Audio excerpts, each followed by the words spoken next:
Welcome to Create New Futures, thought-provoking conversations with leaders, experts, and interesting minds.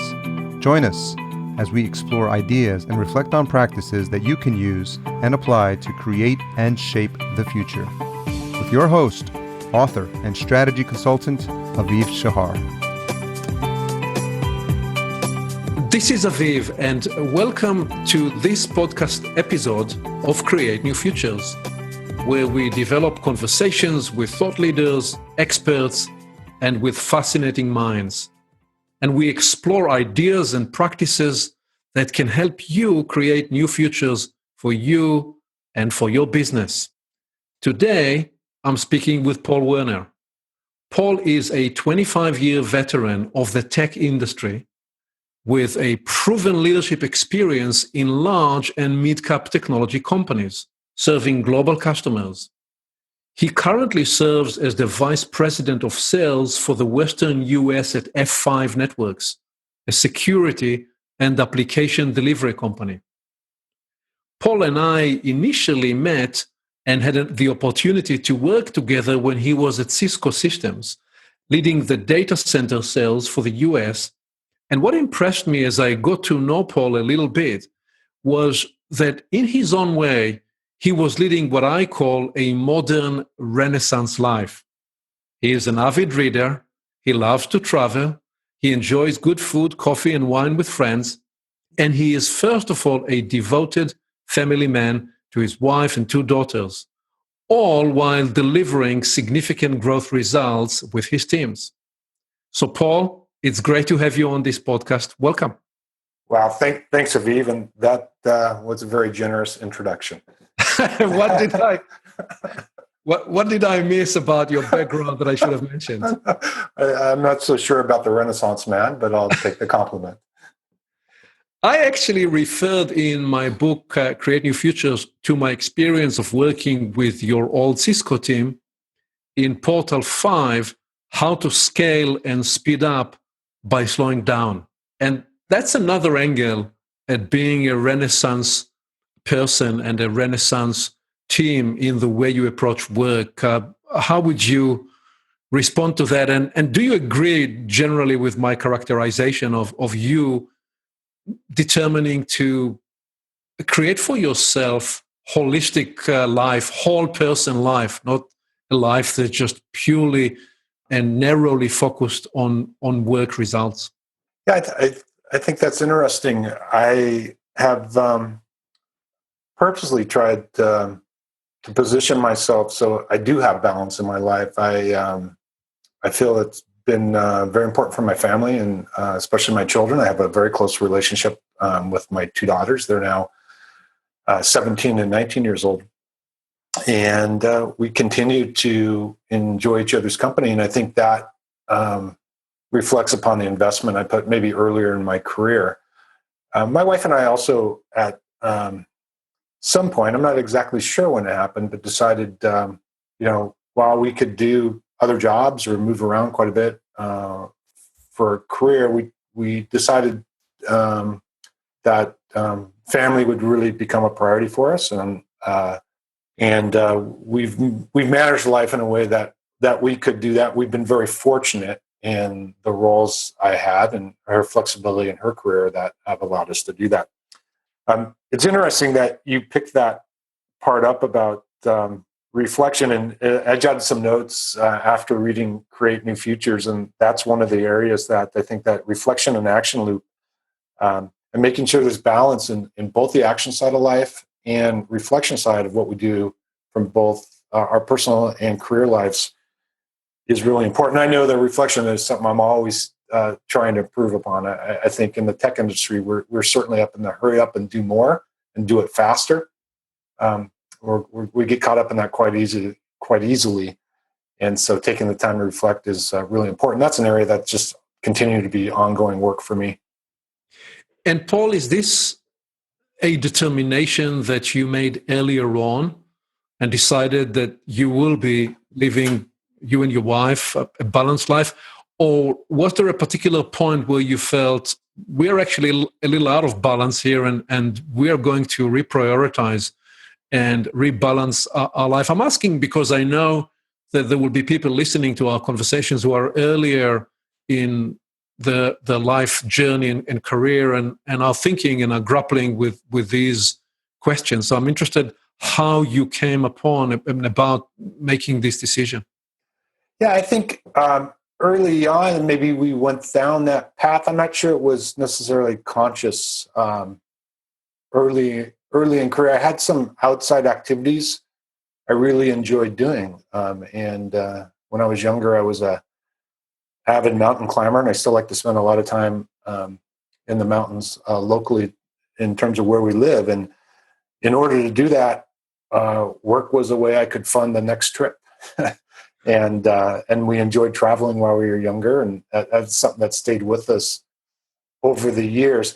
Now, I don't necessarily think there's anything wrong if people decide that they want to place career first. That's a personal decision, and many people are obviously very successful in doing that. It's just that for us, we place a high priority on our own personal health, and personal health also goes into our relationship health and mental health as well. And so having balance is just something we found has worked for us and our family. You mention often to me that travel and adventure used to be part of your life earlier on, but that you still enjoy traveling. What's a recent exciting or adventurous travel you've been on? Well, that's a good question. I think most recent was we had the opportunity to take my 82-year-old mother to Sweden. So she's of Swedish descent, and we were able to visit relatives and travel with her. And it was really, I think, a really fortunate experience. Both my daughters went, my wife, and to see their grandma travel and be excited about visiting her place where her ancestors were fun. And then earlier, maybe 6 months before that, I traveled to Japan to experience the culture and actually do some skiing. And those are things that excite me and refresh me for work. When I come back from those type of trips, I feel like there's been a big reset and productivity gain when I come back, and it gives me time just to distance myself from the day-to-day activities of the workplace. So this idea of really making sure that you are able to carve time where you are not connected to work, where you are in a completely different space, different place, engaged with different activities, and that other part of your brain that we're going to talk about in a minute, the sales and leadership, is really resting, and you are completely recharging and replenishing other lives in you, other parts of you. Yeah, absolutely. And I find I understand. I'm not a golfer myself, but I understand the appeal to that based upon it really drives you to focus and eliminate a lot of the day-to-day distractions. And there's a lot of competition for our attention in today's world. When you think about, we have all these mobile devices and we're bombarded by advertising all the time. But to really take the time and focus on an activity or other people without those distractions, it sounds obvious, but it's a real way to reset. And I actually try to practice that almost on a weekly basis, to have some weekend activity that allows me to just shut out, a lot of the distractions from the work week and to reset my mind. That's beautiful. That's great. One last question about the travel experience you refer to. So what's the learning from a multi-generational travel adventure with an 82-year-old? And I think you said your daughters were with you on that trip? Yeah, the really interesting thing is it was fun to see my daughter's grandma, my mother, just so engaged and excited. And she walked with us everywhere.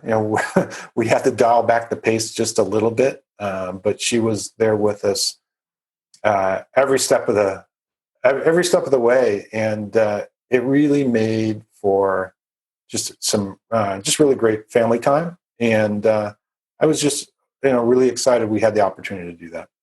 That's amazing. That's great. So, reflecting on all that you were able to do and enjoy in life, largely because of your success in your professional career, if you reflect and think about what made you and what makes you a successful leader of a team, of an organization, and especially of sales people, how would you reflect back on your journey in leadership roles like these and what made you successful? I think I was very fortunate early career to have some strong leaders that I was able to work very closely with. And while it wasn't a formal mentorship relationship, let's say maybe informal, I had very strong leaders. And I think back at the time while I was at Cisco, the leadership was very strong. I was also fortunate to be able to participate in a number of obviously leadership programs that oftentimes the bigger companies will offer. And those were important to my own development. And then I also think it's important for me to connect on certainly a human element on the human side and relationship side with my employees and the people who work for me. So I feel like I want to know something about each and every person on the team and make sure I am able to connect at a human level. If I'm not able to do that, then I feel like that's where I failed in my leadership. And so those are been some important areas for me. I think that the mentorship, either formally or informally, has been really helpful. I had the good fortune to work for some very strong leaders that helped develop me. And then the thinking through on a human level and really wanting to connect with the people that I work with and that I support have been very helpful. So let me follow up on both of these themes. First, the mentorship, and you're saying informal mentorship. Were these situations and relationships that you sought out, and were you active in inquiring or seeking the experience of those leaders, or were this more the type of learning by observation, learning by immersive experience with them and seeing how they reacted to these situations? I'm wondering how focused and targeted were you? That's question one. And also, if you can share an example, so what is a leadership trait or a leadership behavior that you picked up from some of those relationships with strong leaders that inspired and impressed you, that you wanted to perhaps emulate? Yeah, I would say to answer the question, for me, the development, I think, came from an immersive experience allowing me to work with those individuals either directly or indirectly, observe, and I think emulate would be a good way to put it. Sometimes certainly seeking out specific counsel on areas, and those people always being available to help coach me. I think there was one particular person I think of early in my career that, while I never reported to directly, was always available to help coach and mentor and provide perspective. That was helpful. And then certainly I had some direct line leaders that, while working on their teams and being immersed in what we do within the industry, certainly provided great role models for me. Now, in terms of, there's one particular leader I'm thinking of. He connected just extremely well with people on an individual level. Not only people that maybe were below him in the hierarchy, but also above him, and just really had a way about them that was able to connect with multiple people of certainly of different cultures, because he was in a global job and still is in a global role, but really was able to make a human connection and actually be playful in that relationship that made work fun. Right. And so this leads to this second theme you identified for your success, which is your ability to build relationships at the human level with people on your team and taking interest in them, in their life, in what motivates and propels them, and in understanding perhaps a bit the context that they come out of. Is this something that came to you naturally and you are always like this as you reflect back even to earlier stages of your life?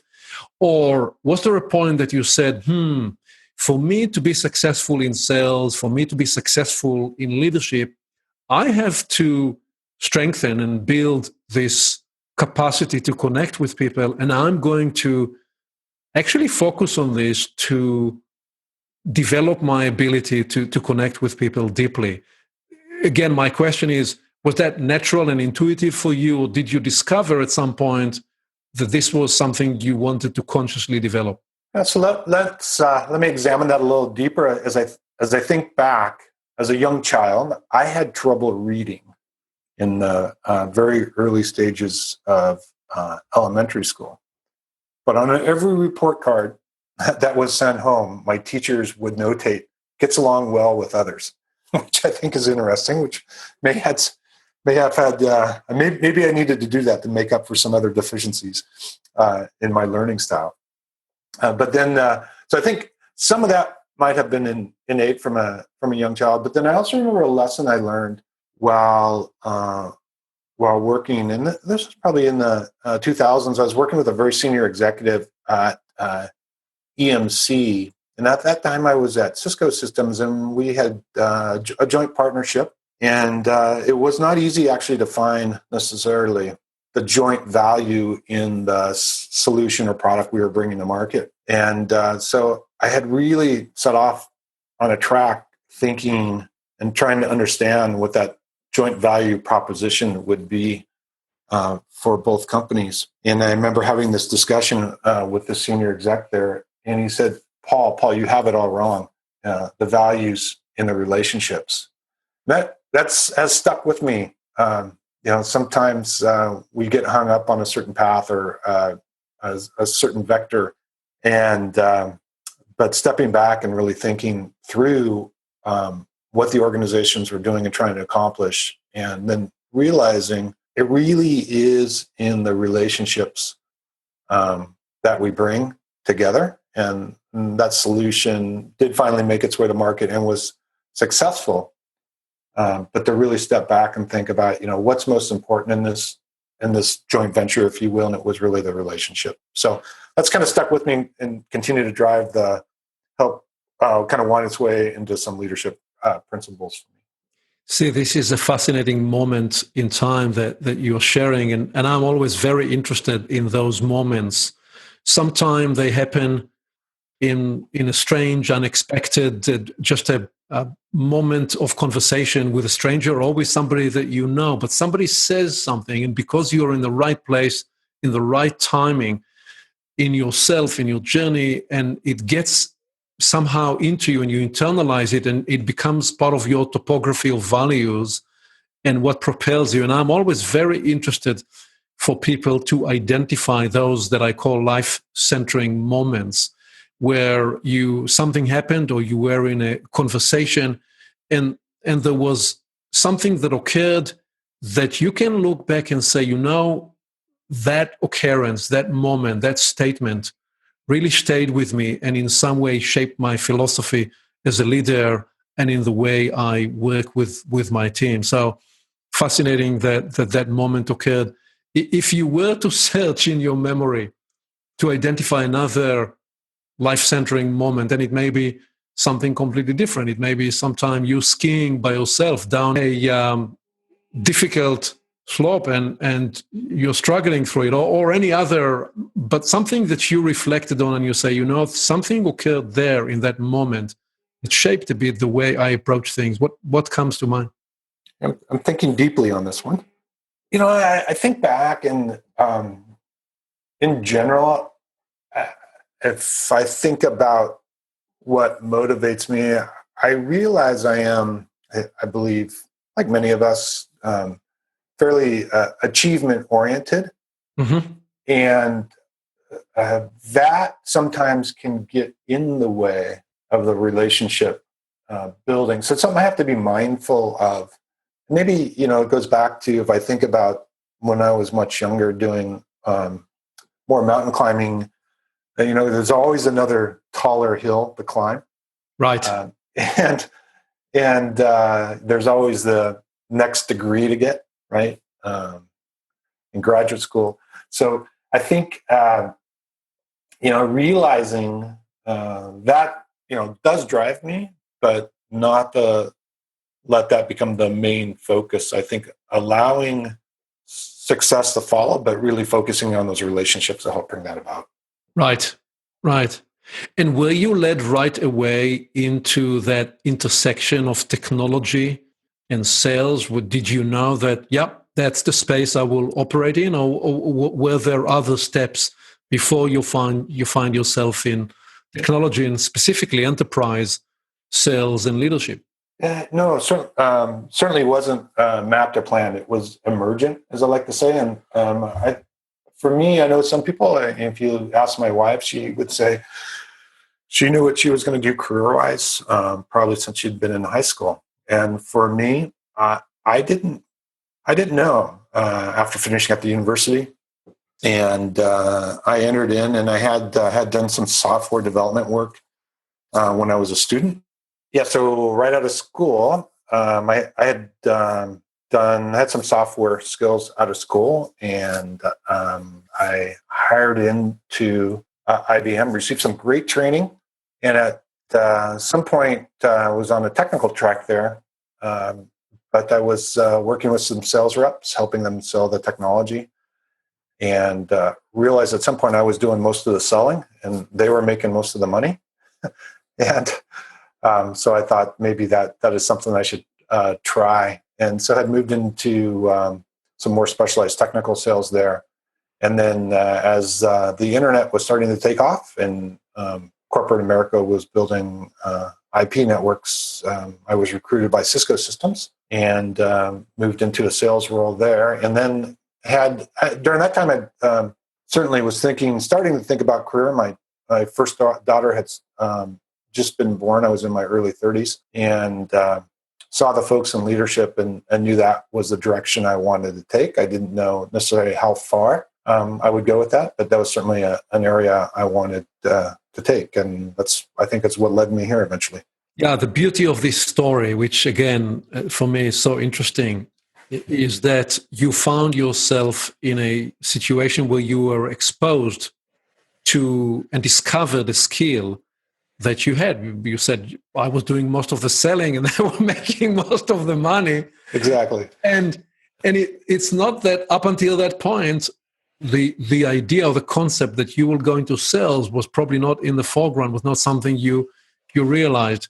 And so the lesson for us, and when I hear a story like this, I say you've got to expose yourself to different situations because they will expose back to you your gifts, your skills.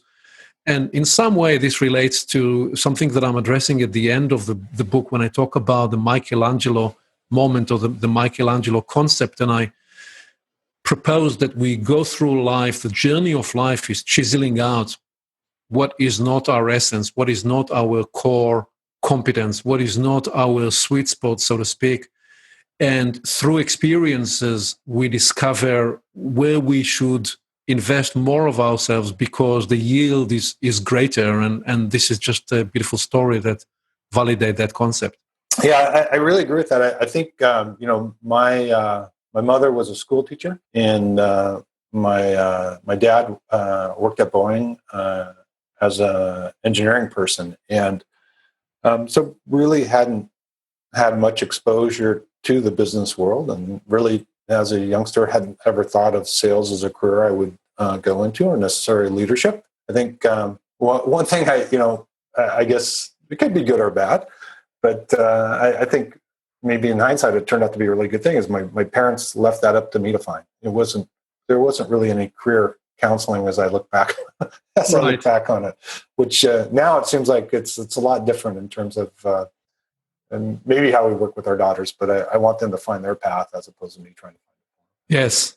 Yes. So talk to me about then the journey from sales into taking on leadership responsibilities, and what guided you in that sense? Was it again climbing to the next opportunity, or was there a different process that led you into leading teams? I think at some point it was again. We talked about maybe formative moments in career, and early on as a rep, there was a few managers I really enjoyed working for and admired them as people and as managers and bosses. And so I think when the opportunity became available, it's something certainly that I went after, and because I really saw myself in that role, and it's some part of the job I really enjoy right now in terms of mentoring and developing others.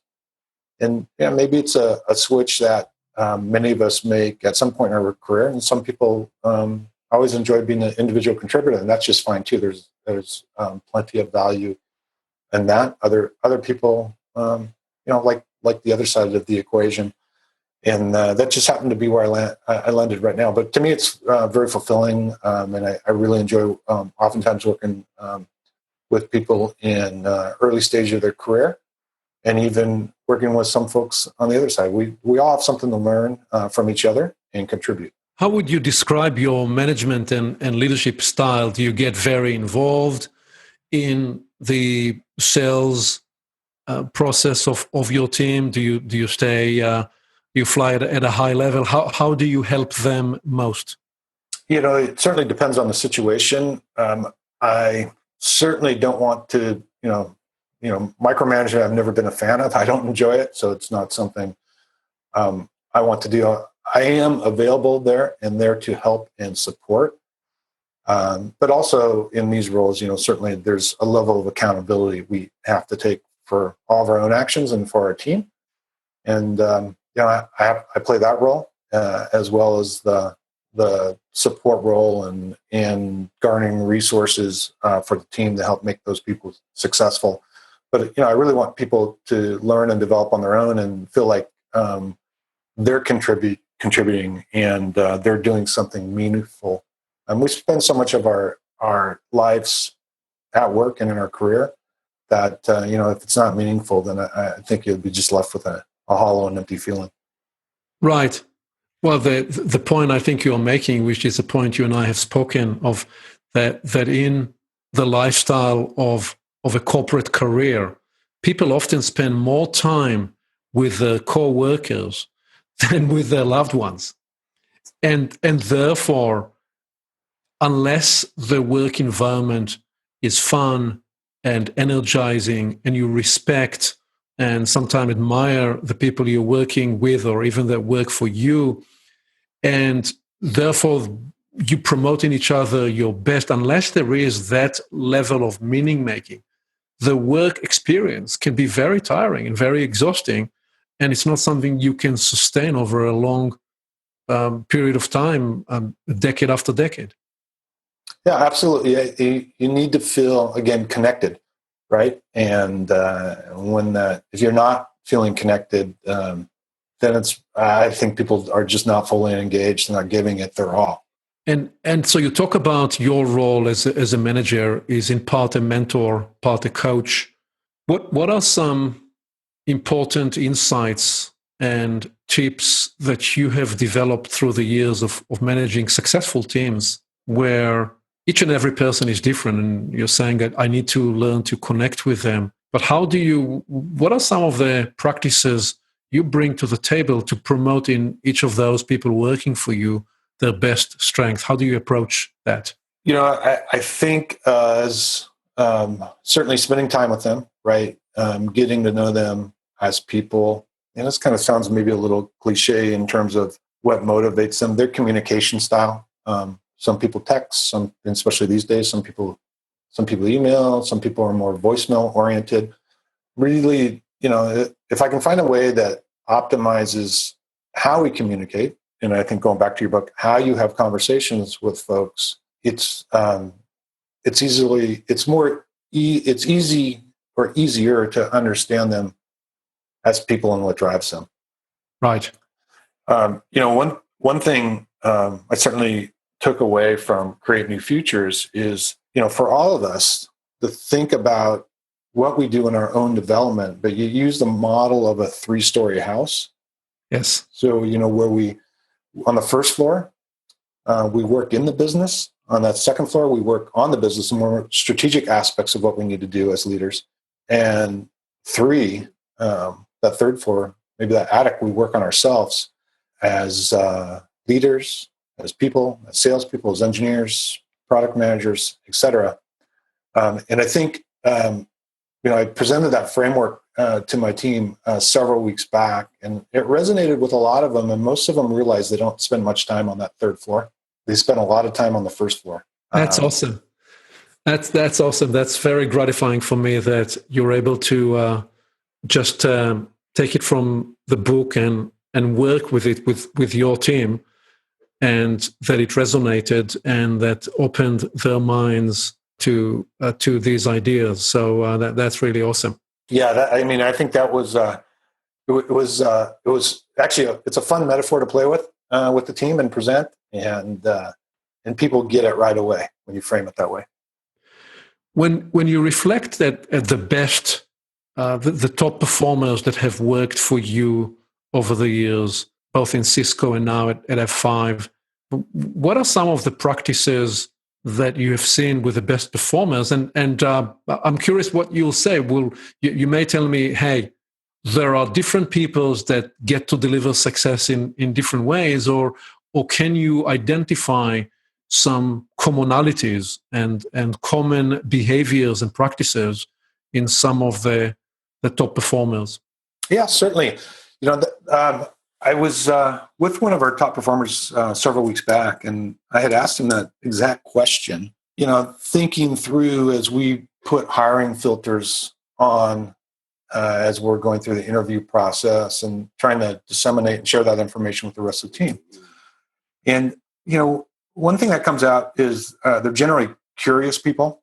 They ask a lot of questions. And certainly for salespeople and sales engineering people, that's imperative, right? To really uncover needs that their clients have or pain points. So I find, generally people that are curious, the top performers are very curious about things, and they ask a lot of questions of their customers and partners. The thing is, they tend to be well organized and have discipline to their approach in work. And I think that's a very important attribute. Meaning they show up every day, they have a game face on, they do the hard work it takes to be successful, and that success follows them. And then another area that I think about is, and I'm continually stressing with my own teams, is to really engage the full resources of the organization behind them. And I find the folks that do that tend to be more successful in the team, and that oftentimes takes a while for folks to learn, or takes more coaching for some people than others. And I don't know why people are resistant to that. Maybe they're afraid to show weakness or vulnerability in areas where they feel there's a gap. But the folks that do tend to engage those resources, in my mind, tend to be more successful in the long run.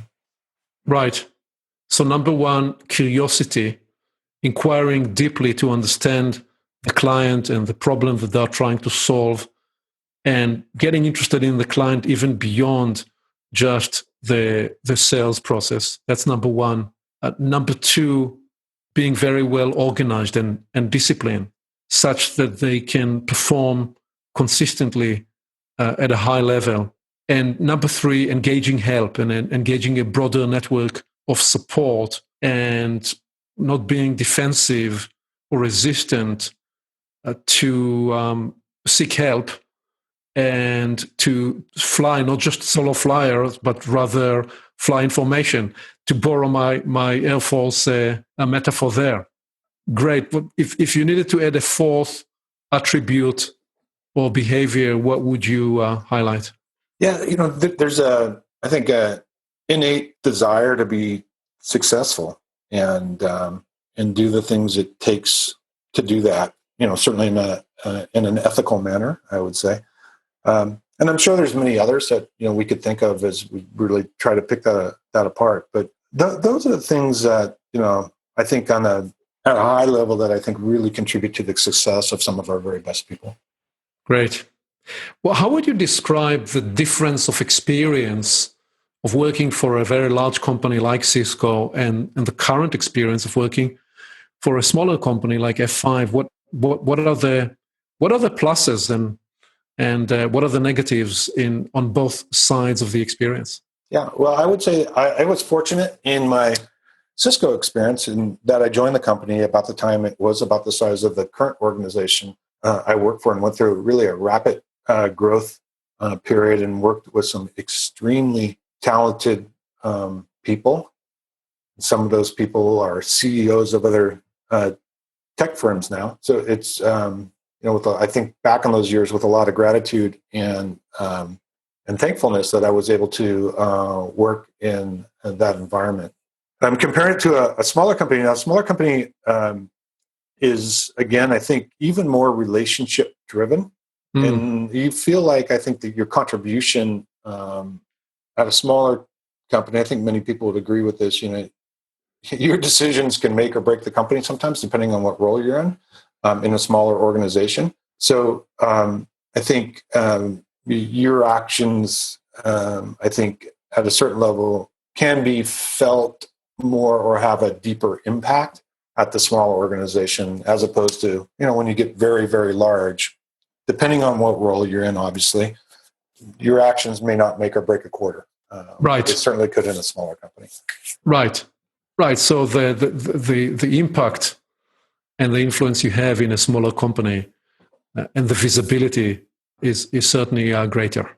Yes. And, another thing I found out, just because I'm local to where our headquarters is, I have the opportunity to, I'll run into people, maybe our CEO at a Sounders game, or I'll run into people as I'm parking the car in the garage, or maybe our CFO or chief legal counsel. So the opportunity to have, informal contact with folks is greater, maybe obviously at a smaller company than maybe at a larger company. Right. The challenge for a fast-growing company is always how to maintain some of that DNA and some of that culture as you rapidly grow. And that's a challenge that many, many companies struggle with. Yes, exactly. And I think at some point, you can't do it because you get so large. But it's certainly a challenge. And I think that's been kind of positive, kind of resetting back to a smaller organization again that I personally have enjoyed. You wrote to me a couple of weeks ago that you enjoyed the metaphor of the expanding universe and leaning into our new futures, which I'm discussing at the end of my book, the epilogue. This is a mental model where I reflect on the 2011 Nobel Prize in Physics awarded to Saul Perlmutter, Adam Riess, and Brian Schmidt for discovering the acceleration of the expansion of the universe. That is to say, we knew that the universe was expanding for a long time, but science believed that the expansion was slowing down and will implode on itself at some point in the future. And I propose that their discovery ought to inspire a whole new kind of realization about life, because they practically shattered the foundations of cosmology and physics, because the acceleration of the universe expansion means really that the universe is pumping out extra space between celestial bodies, and as they move away from each other faster and faster and faster. And by the way, they were astounded with the data, and they thought initially that there was something false in their discovery. But when the data was validated, they realized that they needed to rethink their models. And ultimately, what that shift led to, I'm proposing that the shift to an accelerating universe accelerating in its expansion, is not less dramatic from the point back in the history of science when scientists needed to rethink and shift from geocentric, that is Earth-centric, to heliocentric, that is sun-centric view of the universe. So ultimately, science and the cosmologists, the leading cosmologists, came up with this idea that the universe is filled with dark energy as the explanation. Of course, no one knows exactly what this dark energy is, but the mathematical formulas suggest that the universe must consist of something like 3/4 of dark energy. And the point of this long story that I make in the book is that if you embrace the fractal idea, where, for example, the atomic structure reflects and mirrors the shape of the galaxies around us, or if you like to look at the same idea in the scripture, you will find that man, and I dare say woman, are made in the image of God, as the scripture says, or the idea of as above, so below. But the whole point is that if you enter that mental model or metaphor or actuality rather, then if the universe is made of 3/4 of unrealized potential, then my point is that you and I, too, are only accessing a very small part of our potential currently. And that if the universe continues to accelerate to its realization of its field of potential and how to express that, then we too can accelerate our growth, not just by speed, but, for example, by and through the example of increasing impact. This talks about, for example, being wiser as we evolve in age, and sometimes you will now be able to achieve an impact with somebody working for you by listening more or by saying something softly, whereas maybe 15 years ago you'd need to explain something for 20 minutes that you now accomplish in 5 minutes, and which is an example of accelerating your impact. So I was really excited that this idea, this concept resonated with you because of all the ideas that I'm discussing in the book. This is one of those more out there concepts. So I'm curious if you can say more about how it resonated and in what way are you able to use this idea of this mental model? Yeah, well, I would say I'm certainly not as articulate as you are in speaking of the origins of that theory. I have this interest around astronomy and astrophotography, and to be specific. And so that argument or analogy you were putting forth to me was a little mind-bending, and I enjoyed that kind of mental wrestle I had with it. And for me, thinking about and leading a team at an organization, I think in a lot of ways is in transition because of events and ideas that are going on in the industry. And in particular, I'll, just probably the only time I'll say it is cloud computing is a shift in the general thinking and thought processes of an industry that has been largely premise-based. And getting my teams and my leadership teams to lean into the idea of how we bring our clients and customers along in that journey. And I think of the expanding universe and that theory as the expanding market or expanding size of the pie, if you will, if we're successful in making the transition and leading into it. If we stay in our old ways of thinking, we won't successfully make that transition, and we'll end up as just another tech company, right? With a good history, but didn't quite make that transition into where the world was leading us or into that expansion. So that's I think a lot of how that analogy played out for me. I'm not sure it's exactly what you meant, but that's how I applied it to my thinking at the time as I read that. No, that's exciting because that's an angle that I didn't see myself. So the way I translate what you just shared with me is by transforming and innovating what we bring to market. In the case of F5 Networks or any other company, as you transform and innovate what you bring to market, you are expanding your universe of possibilities. You are expanding your total addressable market, and you are potentially accelerating your impact and value for customers, and therefore your opportunities and your chances to win. Yeah, and it's critical that folks lean into that new future, right? They lean into that expansion. And while it sounds obvious, it's not always easy to do. Absolutely. And so that's how that metaphor kind of played out in my mind at the time as I read that. From the vantage point of working at F5 and without disclosing any confidential ideas or insights that you're not at liberty to talk about, but if you were to talk at high level in terms of the security and application space, what are the couple of large themes and trends that you are seeing evolving in the next few years? Certainly. I think, one thing that, currently we're dealing with, and we kind of term this the Snowden effect, is encryption and encryption everywhere.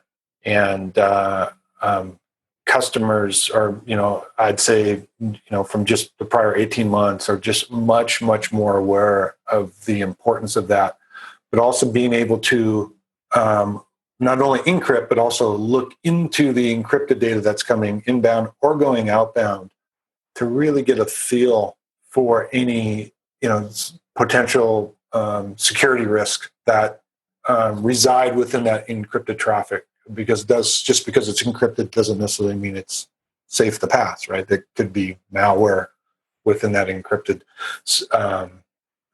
traffic. So that's one area. The other area that we're really seeing is the traditional thought of boundaries for the enterprise have really dissolved.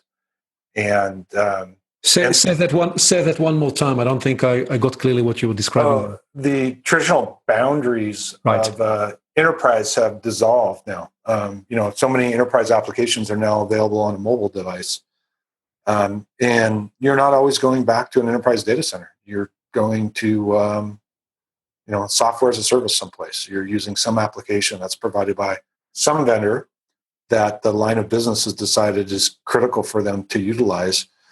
And so, the movement to really understanding identity is becoming just of utmost importance, and the boundary changes depending on where you're going. So, I think identity and access management are, certainly areas in terms of how we access the applications and making sure we're doing that safely with multiple levels of authentication are areas where certainly the industry is moving fast. Security challenges are not going away. Security and dare I say, parallel to it, privacy, which is a different challenge, but needs to be addressed as well. And as you're describing the breakdown of the barriers, the traditional boundaries of enterprise and consumer type solutions and applications. These are big themes, big trends that will continue to disrupt and transform the space, I imagine.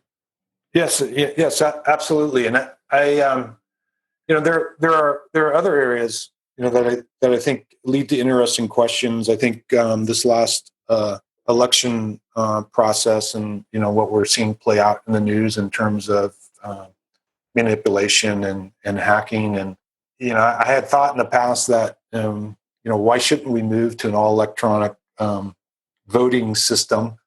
And then I realized there's really never been any completely 100% safe computing environment ever made, and probably still good to have the paper record in some areas of life. And my thought has changed on that over the last probably 90 to 180 days in terms of our ability to truly secure things. That's a fascinating comment from somebody who is so deeply rooted in the technology space. That really is quite fascinating to hear from you. When you were mid through reading the book, you also wrote to me that you were caused to reflect on the 7-fold ladder that I discussed earlier in the book, and that it inspired you to volunteer because of what you wanted to serve. So again, what inspired me when you dropped that note in the email was that you had no delay from reading something or getting an idea or being inspired and translating it to action. For me, this is just such an important factor in my work and in how I engage with people. I want to see this immediacy of application, immediacy of translation. So that inspired me, and I'm curious to ask you, how was that event that you volunteered to support with your daughter?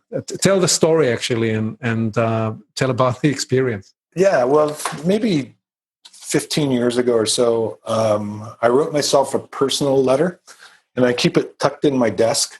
And it was almost, in some ways, it was challenges to myself, but also around personal values. And I try to pull that out once a year and read it, and especially as I clean out the clutter from my desk, I always come across that letter. One of the questions is, did you serve? And that was meant for me just as a trigger to think about, have I served the community or, potentially someone outside, one, myself, but also my family, and really kind of focused on the greater community. And I'm not I admire people who have the ability to volunteer and become engaged. And I think it's a trait that comes easily for some people and not so easily for other people. And, I'm a little zealous with my time. I try to guard that family time is so precious, and obviously work takes up a large component of it. That reminder to serve is important. So as I was reading the book and came across that ladder, the 7-rung ladder framework, certainly serve is right above play. And I felt like I've had some good play time this past 12 months with some of the family vacations and things we've done, but maybe had been lacking on the serve. And my daughter had asked me to play a part for the junior boys retreat at the high school she attends. And of course, she wasn't going to be there, but she volunteered me to be a cabin dad for that. And it's a weekend retreat. She goes to a Jesuit high school, so it's really focused on developing some spiritual awareness for the boys.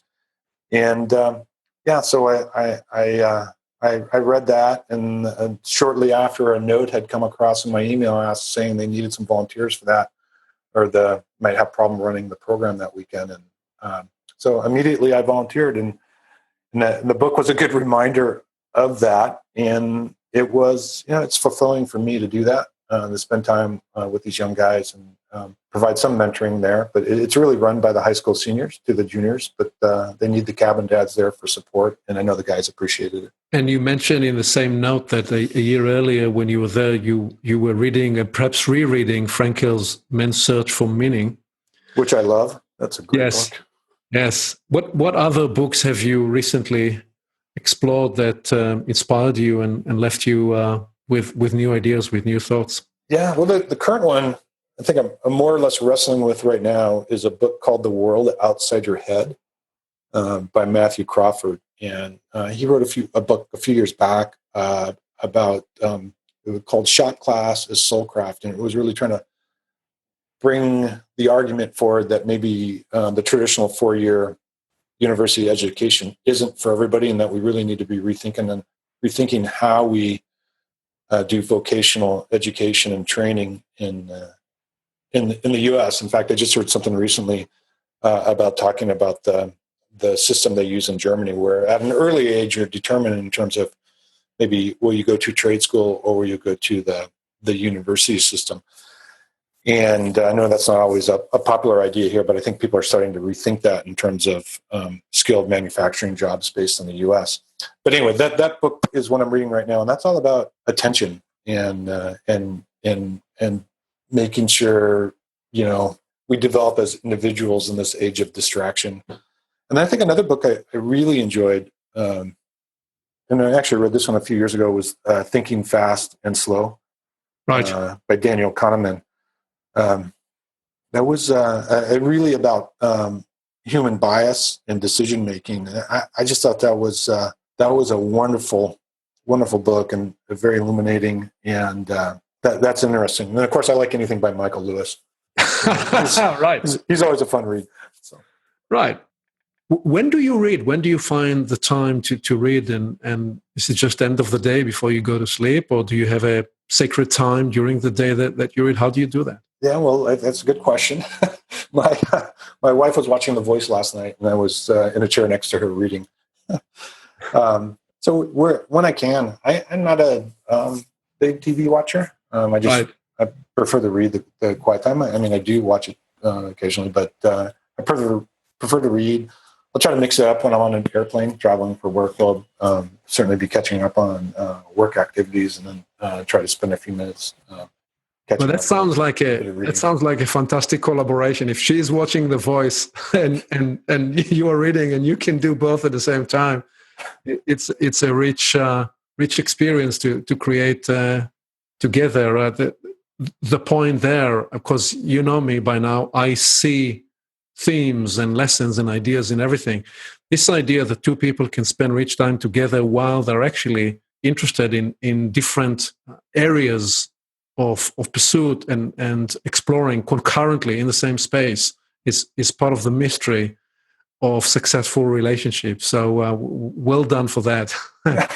we joke we're alone together. There you go.